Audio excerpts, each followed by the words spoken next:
Hello, welcome back to my YouTube channel Princy maths classes. आज मेरी class का topic है चैप्टर नंबर 12 पृष्ठीय क्षेत्रफल और आयतन। क्वेश्चन नंबर फर्स्ट है, दो घनों जिनमें से प्रत्येक का आयतन 64 सेंटीमीटर क्यूब है के संलग्न फलकों को मिलाकर एक ठोस बनाया जाता है। इससे प्राप्त घनाभ का पृष्ठीय क्षेत्रफल मुझे ज्ञात करना है। देखिए, दो घन है तो मैंने यहाँ पे दो घन बनाए हैं, ठीक है। इन दोनों घनों को मिलाकर, मतलब इन दोनों को घनों को यदि मैं मिला देती हूँ, मतलब इन मिलाया मैंने, तो मुझे क्या मिलता है?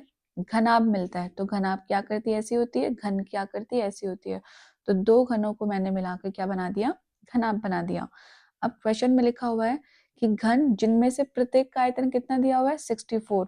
तो एक घन का आयतन 64 है, इसका भी 64 है, और इस प्रकार इन दोनों को मिलाकर जो हमारा घनाभ बन रहा है, इस पूरे घनाभ का पृष्ठीय क्षेत्रफल मुझे क्या करना है? ज्ञात करना है। तो बहुत ही सिंपल है। देखिए क्वेश्चन, मैंने डायग्राम पहले से बना के रखा था। ये घन है, ये हो गया। तो मैंने यहाँ पे क्या करा, मेरे पास में यहाँ पे घन की भुजा नहीं है, ठीक है। आयतन मुझे पता है, साइड नहीं पता मुझे, तो मैं इसको मान लेती हूँ। तो मैंने माना कि घन की भुजा क्या है? x है। ये x हो गई, ठीक है। तो अब आपको पता है घन की ऊंचाई, लंबाई, चौड़ाई सब सेम होती है, तो हमने इनको x मान लिया। तो इसको भी मैंने क्या किया? x सपोज किया, इसे भी x सपोज किया, इसे भी x सपोज किया। जब मैं इन दोनों घनों को मिलाऊंगी तो देखो, यहाँ पे एक आकृति, एक घन ये रहा और दूसरा घन ये रहा। तो यहाँ से लेकर यहाँ तक की इसकी लंबाई है x, और यहाँ से लेकर दूसरे घन की लंबाई है x। तो आपको क्या दिख रहा है कि x और x दोनों मिलके पूरी लंबाई कितनी हो गई? इसकी 2x हो गई, ठीक है। क्या इसकी चौड़ाई में कोई परिवर्तन है? चौड़ाई घन की सेम है, क्योंकि ये घन की आकृति है, मिलके घनाभ बन रहा है। तो चौड़ाई हमारे पास सेम है और इसकी ऊंचाई भी हमारे पास में सेम है, ठीक है। तो हम लोग अब लिखना शुरू करते हैं इसका सॉल्यूशन। तो आप यहाँ लिखेंगे कि माना घन की प्रत्येक भुजा कितनी है? x सेंटीमीटर, क्योंकि मुझे यहाँ पे सेंटीमीटर में गिवन है तो सेंटीमीटर लिखेंगे। और यहाँ पे लिया हुआ है घन का आयतन। प्रश्न में हमें घन का आयतन दिया गया है, तो घन का आयतन कितना है? 64 सेंटीमीटर क्यूब। देखिए, आपके प्रश्न में आयतन मुझे पता है 64, ठीक है। यहाँ पे इसकी इकाई कितनी है? सेंटीमीटर है यूनिट, तो हमें भी सेंटीमीटर में ही मानना होगा। तो हमने इसको घन की भुजा को x सेंटीमीटर माना। अब फिर आप यहाँ पे क्या लिखेंगे? क्योंकि हम जानते हैं कि घन का आयतन, आप सभी को सूत्र याद होने चाहिए। घन का आयतन का सूत्र होता है भुजा क्यूब, मतलब साइड क्यूब। अब घन का आयतन 64 हमें पता है, गिवन है, तो 64 इज इक्वल टू साइड मैंने क्या मानी है? x, तो मैंने यहाँ पे लिखा x क्यूब। अब यहाँ पे x क्यूब है तो 64 को भी इसी के पैटर्न में लिखेंगे। तो 64 किसका क्यूब होता है? सोच के बताइए। 64 क्यूब होता है 4 का। 4 cube is equal to x cube. दोनों तरफ से हमने जब इनकी तुलना करी, कंपैरिजन किया, तो x की वैल्यू मुझे मिलती है 4 सेंटीमीटर, ठीक है। अब हम लिखते हैं घनाभ के लिए। तो हम यहाँ पे लिखेंगे घनाभ के लिए, जो दोनों घनों को मिलाकर जो घनाभ बन रहा है उसकी बात करते हैं। घनाभ के लिए लंबाई, आप अपने डायग्राम में देखिए, लंबाई कितनी है? 2x है, तो मैंने यहाँ पे लिखा 2x। और चौड़ाई, ऊंचाई, चौड़ाई ऊंचाई में कोई चेंज हुआ नहीं, चौड़ाई x है और ऊंचाई x है, तो मैंने यहाँ पे चौड़ाई और ऊंचाई दोनों क्या लिख दिया? x और x। अब x की वैल्यू आप कितनी निकाल के लाए हो? 4 सेंटीमीटर, तो आपने यहाँ पे x की वैल्यू 4 पुट कर दी, तो 4 टू जा कितना हो गया? 8 सेंटीमीटर। और यहाँ पे x है तो ये तो सेम रहेगा, 4 सेंटीमीटर, 4 सेंटीमीटर, ठीक है। अब हमें घनाभ के लिए लंबाई, चौड़ाई, ऊंचाई सब मिल गई है, और हमें निकालना है घनाभ का पृष्ठीय क्षेत्रफल। तो जब हम यहाँ पे घनाभ का पृष्ठीय क्षेत्रफल लिखेंगे तो घनाभ का पृष्ठीय क्षेत्रफल, तो घनाभ का पृष्ठीय क्षेत्रफल का सूत्र आपको पता होना चाहिए, 2LB मतलब लंबाई इंटू चौड़ाई प्लस BH मतलब चौड़ाई इंटू ऊंचाई प्लस HL ऊंचाई इंटू लंबाई। सबकी वैल्यू आपने सब निकाल रखी है, यहाँ पे पुट कर दीजिए।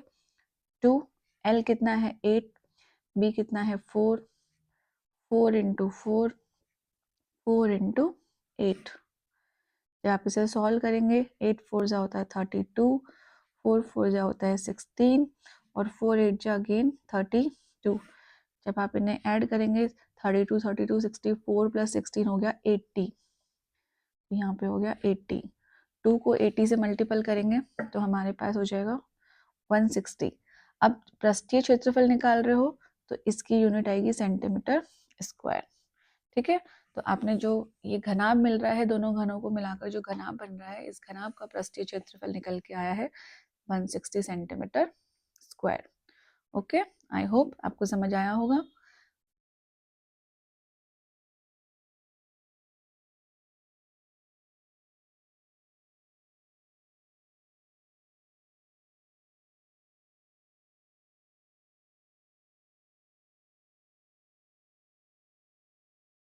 चलिए नेक्स्ट क्वेश्चन की ओर बढ़ते हैं। सेकंड क्वेश्चन है, कोई बर्तन एक खोखले अर्धगोले आकार का है जिसके ऊपर एक खोखला बेलन अध्यारोपित है। ठीक है, पहले हमें क्या बनाना है, एक अर्धगोला। अर्धगोले के ऊपर मुझे एक बेलन बनाना है। ठीक है, अर्धगोले का व्यास 14 सेंटीमीटर आपको दिया गया है। इस बर्तन की कुल ऊंचाई आपको दे रखी है 13 सेंटीमीटर। तो इस बर्तन का आंतरिक पृष्ठीय क्षेत्रफल ज्ञात करेंगे। तो सबसे पहले हम इसका डायग्राम बना ले इस प्रश्न को देखते हुए। तो देखिए, एक बर्तन खोखले अर्धगोले आकार का है। ठीक है, तो मैंने यहाँ पर एक अर्धगोला बनाया। ठीक है, इसके ऊपर एक खोखला बेलन अध्यारोपित है। तो आप क्या करेंगे, इसके ऊपर एक बेलन बनाएंगे। ये मैंने बना दिया बेलन। ठीक है, अर्धगोले का व्यास 14 सेंटीमीटर। तो अर्धगोला ये है, अर्धगोले का व्यास ये बनेगा पूरा। तो इसकी वैल्यू अपन को गिवन है 14 सेंटीमीटर। अच्छा, व्यास जब 14 सेंटीमीटर है तो इसकी त्रिज्या कितनी हो जाएगी, 7 सेंटीमीटर। क्योंकि त्रिज्या क्या होती है, व्यास की आधी होती है। तो जब यहाँ से लेकर यहाँ तक त्रिज्या है तो क्या यहाँ से लेकर यहाँ तक भी त्रिज्या होगी क्या, तो ये वैल्यू भी कितनी होगी, 7 सेंटीमीटर होगी। ठीक है, क्वेश्चन में दिखा कि इस बर्तन की कुल ऊंचाई, तो मतलब अर्धगोले और बेलन को मिलकर जो ये आकृति बन रही है, ये पूरा एक क्या है, बर्तन बना है। ठीक है, बर्तन इस शेप का है और इसकी कुल ऊंचाई कितनी रखी है, 13 सेंटीमीटर। तो यहां से लेकर यहां तक ये पूरी ऊंचाई हमको गिवन है 13 सेंटीमीटर। अब आप अपने डायग्राम में देखें, यहाँ से लेकर यहाँ तक अर्धगोले की त्रिज्या 7 है। तो क्या यहाँ से लेकर यहाँ तक की ऊंचाई आपको पता है ये कितनी होगी, 7 सेंटीमीटर। अब ये 7 है, टोटल ऊंचाई आपकी 13 है। तो क्या इस बेलन की ऊंचाई आप पता कर सकते हैं, हाँ जी पता कर सकते हैं। तो यहाँ से लेकर यहाँ तक की ऊंचाई हो जाएगी, पूरी कुल ऊंचाई में से आप अर्धगोले की ऊंचाई मतलब त्रिज्या इसको माइनस कर देंगे। 13 minus 7 is equal to 6 centimetre. तो ये मेरे पास में बेलन की ऊंचाई आ जाएगी। ठीक है, बेलन की ऊंचाई क्या होती है, यहाँ से लेकर ये तो बेलन के लिए क्या हो गई, त्रिज्या, और ये पूरी ऊंचाई हो गई। ठीक है, h, और ये हो गई r। अब जरा देखिए, अर्धगोले पर बेलन अध्यारोपित है, तो जो अर्धगोले की त्रिज्या होगी क्या वही बेलन की त्रिज्या भी होगी क्या, हाँ जी वही बेलन की त्रिज्या भी होगी। ठीक है, तो ये इस क्वेश्चन का डायग्राम बनेगा। ठीक है, तो अब हम लिखना शुरू करते हैं इसके लिए इसका सॉल्यूशन। मैं यहाँ पे लिख रही हूँ आपके लिए।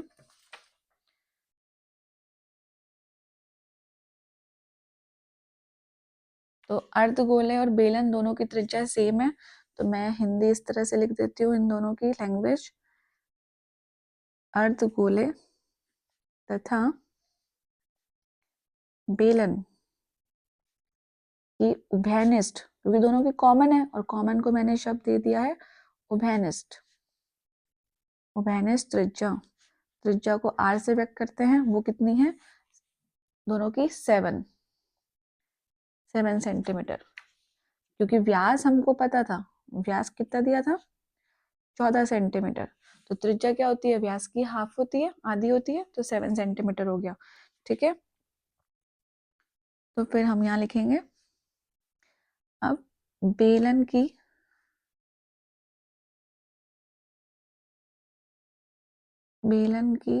ऊंचाई, बेलन की ऊंचाई क्या करेंगे, बर्तन की कुल ऊंचाई, बर्तन की कुल ऊंचाई में से हम माइनस कर देंगे अर्धगोले की त्रिज्या को।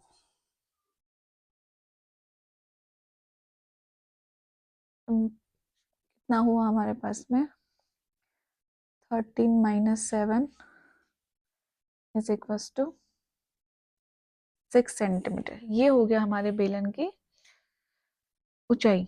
अब प्रश्न में देखो क्या बोला है, इस बर्तन का आंतरिक पृष्ठीय क्षेत्रफल ज्ञात कीजिए। देखो इस बर्तन का मुझे क्या निकालना है, पूरा आंतरिक पृष्ठीय क्षेत्रफल। तो आंतरिक पृष्ठीय क्षेत्रफल में सबसे निकालने से पहले आप देखिए इसमें कितनी आकृतियां हैं, इसमें 2 आकृति है, एक बेलन है और एक कौन है अर्धगोला। तो आप जब इसका लिखेंगे आंसर तो क्या लिखेंगे, बर्तन का आंतरिक पृष्ठीय क्षेत्रफल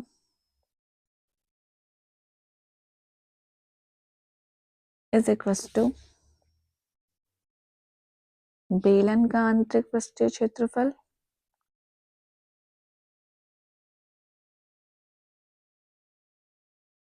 बेलन का आंतरिक पृष्ठीय क्षेत्रफल प्लस अर्धगोले का आंतरिक पृष्ठीय क्षेत्रफल।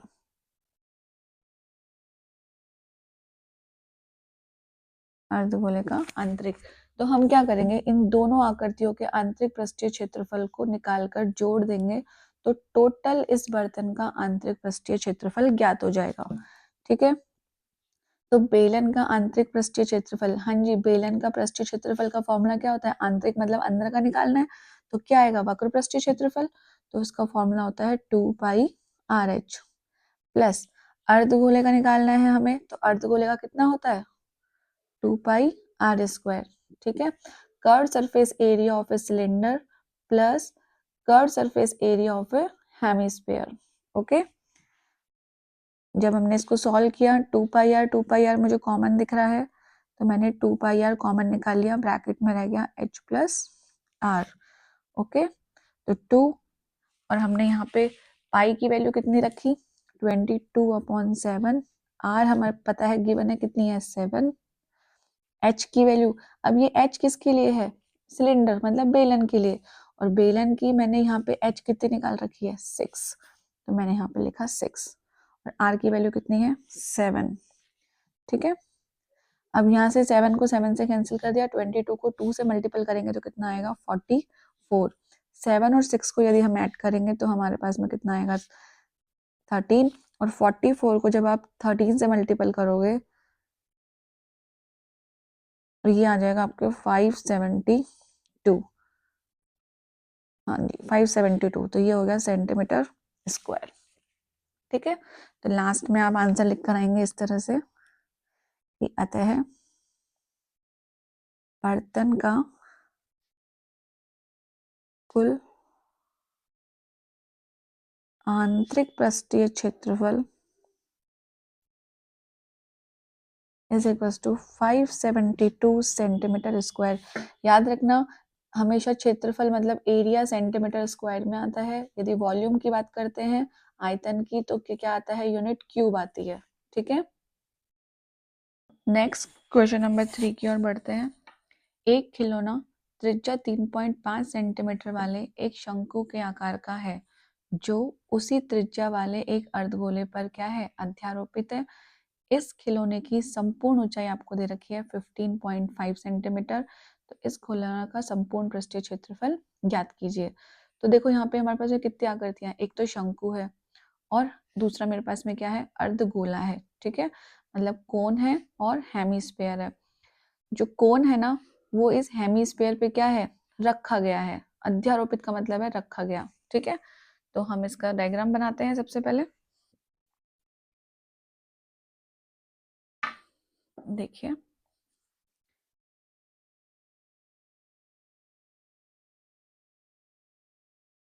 ये कोन है जो कि किस पे रखा गया है, हेमिस्फीयर पे रखा गया है, अर्धगोले पे। ठीक है, ये मैंने बना दिया। अब यहाँ पे ये इसकी त्रिज्या हुई, ठीक है, r। अब देखिए, क्या जो शंकु की त्रिज्या होगी क्या वही अर्धगोले की त्रिज्या होगी, क्योंकि दोनों के सेम है, एक दूसरे के ऊपर रखे गए हैं। और हमें प्रश्न में दिया गया है 3.5 सेंटीमीटर, वो क्या है, इनकी त्रिज्या। तो r की वैल्यू मुझे कितनी पता है, 3.5 सेंटीमीटर। तो जितनी रेडियस ये है उतनी डिस्टेंस ये भी होगी हमारे पास, तो इसकी वैल्यू भी कितनी होगी, 3.5। तो आप इसको देखेंगे बाहर निकाल के, तो यहाँ से लेकर यहाँ तक पूरी त्रिज्या मतलब ऊंचाई इसकी कितनी दे रखी है, 3.5। आगे लिखा हुआ है कि इस खिलौने की संपूर्ण ऊंचाई, मतलब यहाँ से टॉप से, यहाँ से लेकर और पूरी यहाँ तक, ये पूरी ऊंचाई आपको गिवन है, वो कितनी दे रखी है, 15.5 सेंटीमीटर। ठीक है, ये खिलौने की संपूर्ण ऊंचाई है। क्या मैं यहाँ से लेकर यहाँ तक शंकु के लिए h निकाल सकती हूँ? हाँ जी, निकाल सकते हैं। सेम पीछे वाले क्वेश्चन की तरह ही है। h कैसे निकालेंगे, टोटल हाइट में से आप इसकी हाइट माइनस कर देंगे तो हमें ये हाइट पता लग जाएगी। तो 15.5 में से आप 3.5 माइनस करेंगे तो आंसर आएगा 12 सेंटीमीटर। तो ये मेरे पास में कोन के लिए हाइट हो गई, शंकु के लिए हाइट हो गई। ठीक है, अब हम लिखना शुरू करते हैं। तो देखो, आप यहाँ पे लिखेंगे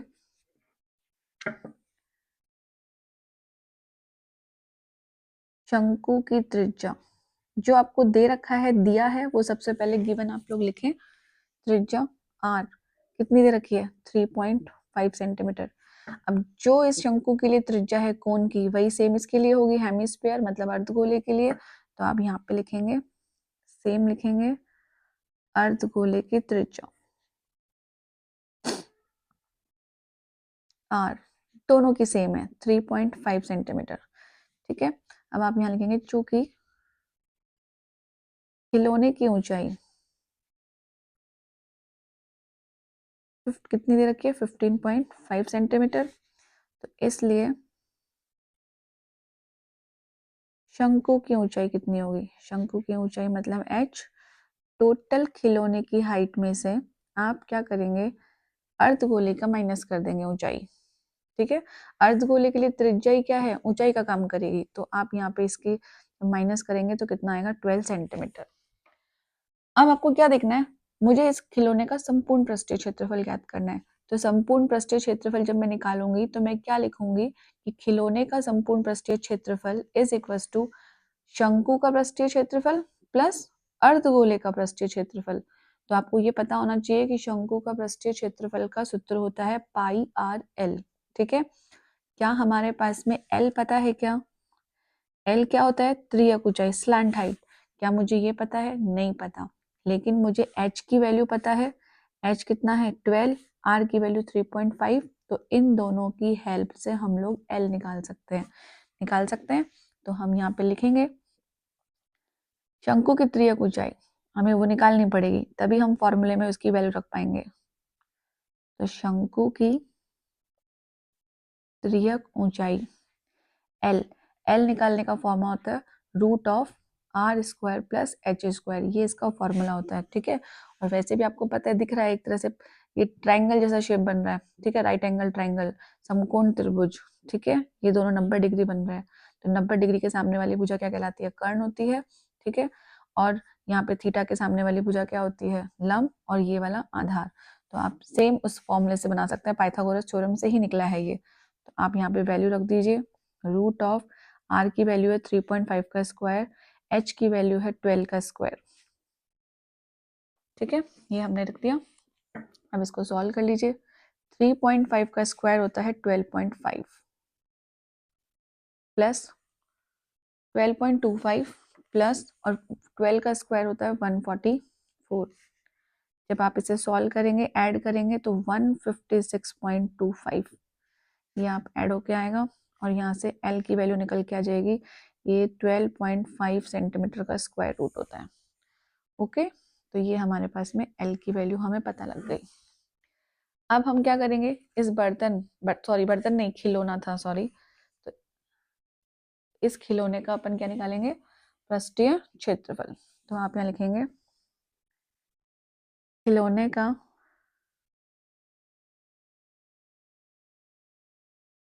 कुल पृष्ठीय क्षेत्रफल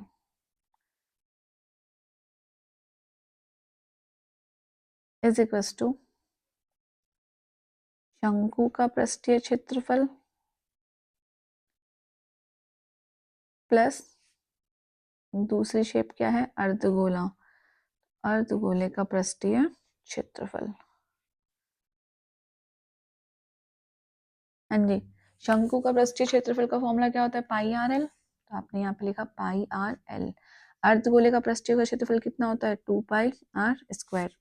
इन दोनों में से पाई आर कॉमन आ रहा है, ठीक है, एल प्लस 2 आर यहाँ पे रह गया। पाई की वैल्यू आपको सभी को पता है 22/7, आर की वैल्यू हमें पता है 3.5, एल हमने निकाला 12.5, तो आप यहाँ लिखेंगे 12.5, 2 इंटू आर की वैल्यू है 3.5।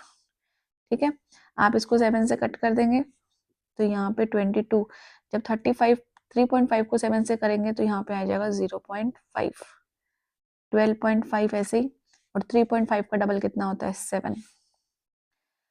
अब इसको आप इससे मल्टीपल करेंगे तो 110, तो 110 पॉइंट लग के तो हट जाएगा, तो कितना बचेगा, 11। और 12.5 को 7 से आप इसमें ऐड करेंगे तो 12 और 7 कितना हो गया, 19.5। जब आप इसे इंटू करेंगे तो इंटू करने पे आएगा 214.5 सेंटीमीटर स्क्वायर। ठीक है, तो लास्ट में आप लिख कर आएंगे इसका आंसर कि अतः खिलौने का कुल पृष्ठीय क्षेत्रफल